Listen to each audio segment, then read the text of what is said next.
Hello everyone and welcome to another installment of Project Pelennor. Continuing on with our Mordor forces, I alluded to about a month ago when I did my Black Numenorian or Morgul Knight video that there'd be something special kind of leading them on the tabletop. And this is probably no secret, I have a bunch of Ringwraiths or Nazgul to show you.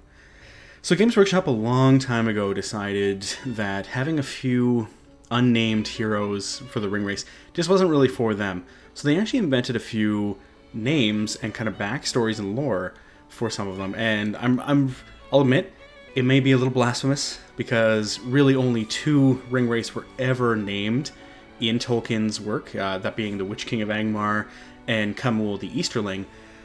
But aside from that, there were 7 of them who had nothing, and I kind of like what Games Workshop has done here. They took some liberties, they changed some established lore, but they gave us some really unique profiles. So I'm going to go through them, starting with 2 kind of semi-honorable mentions. I do have 2 of the, I guess they're from The Hobbit, 2 of the wraiths as they appeared in the Hobbit films, and it's interesting. So in a way, there's kind of 3 appearances for each of the Ringwraiths. There's the ones we see in the physical realm. There's the Twilight Wraiths, which we see when Frodo gets stabbed on Weathertop. And then there's these ones, which are almost like, I don't even know what to call them.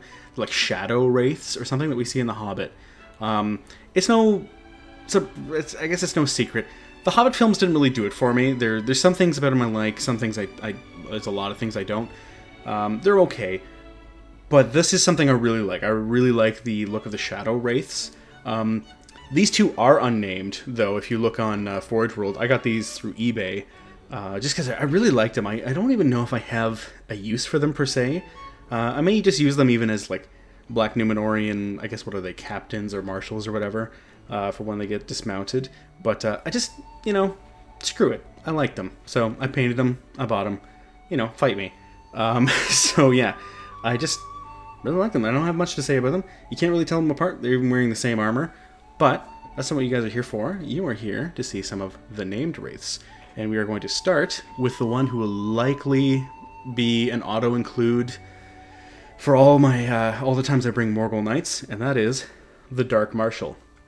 Now, I really, really like this model. He is also a Black Numenorian, so it's kind of fitting that he is going to be leading a force of them. I like him because his pose is very, I'm a sucker for, like, dramatic, heroic poses. He's pointing a sword that's kind of like, oh, go there, kill them kind of deal, or he's calling out his next foolish mortal in combat or something like that. I like that, and just the same with the mounted version of him with the horse kind of rearing back and him kind of no-look pointing with his sword. I'm a sucker for that. I like it. He has a really cool ability called, I'm reading here, Rule Through Fear, because I couldn't remember that, which turns him into a banner, which, again, I've stressed, if anybody knows how to play this game, you need banners. So the fact that you have basically a walking wraith with a banner on tap is kind of sweet. Yeah, so I think he'll be a great addition. As with all of the Ringwraiths, or Nazgul, he causes causes terror, and he can also cast spells. He's one of the more spell-focused Nazgul, which is great, so I can throw things like Immobilize and all that kind of stuff on troops as needed. So I really like him, and you're definitely going to see him in the game that I eventually will film. It's just COVID is kicking the hell out of all my filming plans for battle reports and such. So it's coming. I haven't forgotten. It's just world pandemic kind of throws a tool in the gears there. So next we have the Knight of Umbar, another Black Numenorian. This one you can really tell because, or he may even just be a fallen something. I'm pretty sure he is a Black Numenorian. I think it says that in Games Workshop's lore. He's wearing a helmet just like Elendil's, which is nice because it's kind of a callback, because when you think about it, the wraiths are all, like, ancient, right? Like, even before that time. So it's kind of nice that it kind of harkens back to that, which is another thing you'll notice with all these models. Games Workshop didn't just want to make new lore for them, but also wanted to give them some kind of, like, unique look. So some of them have armor, helmets and stuff like that, different kinds of swords and things. Some of them are a little more generic than others, but I think I have two of the best here, which is why I bought them, because it's the rule of cool. They're both really cool, and they both really work well on the tabletop. The Knight of Umbar, his special ability is called Combat Mimicry, which is, he's one of the more combat-oriented of the Nazgul, which means that if he is in a fight with a model, he can use this ability to then adopt, I believe it's their attacks and fight value. I don't know if it's strength as well, I'll have to look into that. But either way, those two are amazing. So if normally he only has fight value 5 and 1 attack. If he goes up against like Aragorn or something like that, he's now fight value 6 with 3 attacks if you use this ability, which is amazing. So he's going to be like an assassin, kind of throwing himself into combat with the worst that people have to throw at him. So he's going to be taking on like Éomer, I don't know, Gil-galad, something like that. So he has a use. I don't know how often I'll use him on the tabletop. It's thematic. He's also Black Numenor. I'm going to use him on the tabletop. He will be there eventually. But yeah, and now moving on to the big guy himself. We have the Witch King of Angmar. Now, again, 2 models. We've got his foot and mounted. This is my first critique. I'm not super crazy about his foot version. I know it is based on the films where he has that giant maul or mace or whatever, which, by the way, if anybody is a fan of that, you should look up the behind-the-scenes footage of Peter Jackson trying to whip that around and actually getting it caught in his pant leg and almost falling. So it's just funny. It's hilariously oversized, and the creator of it, the designer, actually thought he was going to get laughed at when he brought it on the set. He's like, this is just stupid big. And but Peter Jackson loved it, and he just wanted it even bigger.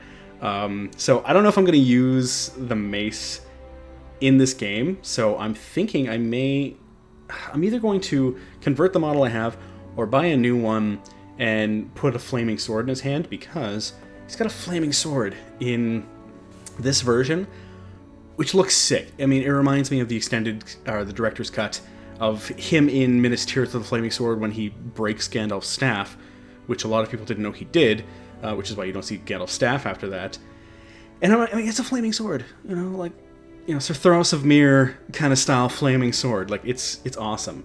So I really like his mounted version, but as everyone should probably know at this point, that's not his only mounted version. In fact, it's not any of these guys' only mounted version. He can also come with a Fel Beast. Now, this is the fabled Fel Beast that I had to repaint basically twice, and I haven't shown anybody yet.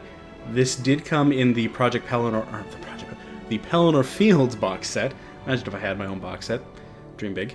And I really, really love this model. It's just I had painted it once, really wasn't feeling jazzed about it, and it just took me so long to repaint it.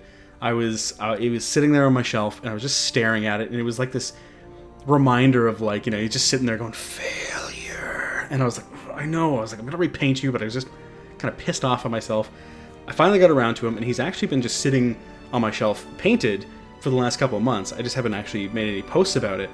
So you finally get to see, this is the Fel Beast. This is the Witch King on Fel Beast with, again, flaming sword. So I'm thinking I'm going to make a commitment now. I'm getting another Witch King on foot, and I'm putting a flaming sword in his hand. Why not?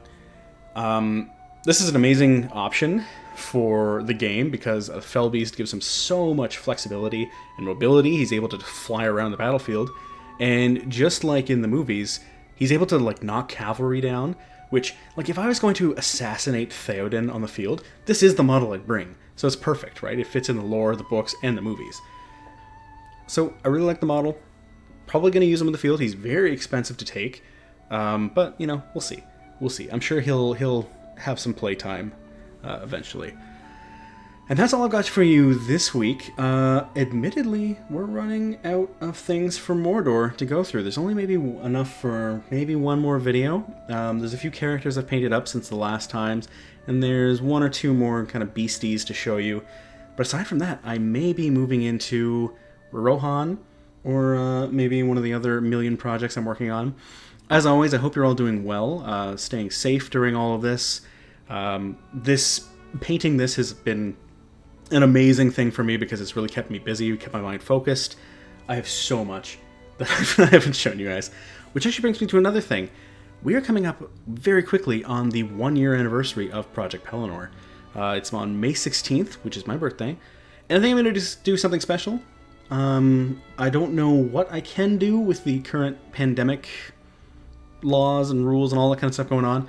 But I'm going to do something special for you guys, so to kind of commemorate the first year. So as always, thank you for watching. Thank you for being here and supporting. I read your messages, and I've had people reach out to me, and it means a lot to me. But until next time, this has been Project Pelennor, and I hope you're all doing well.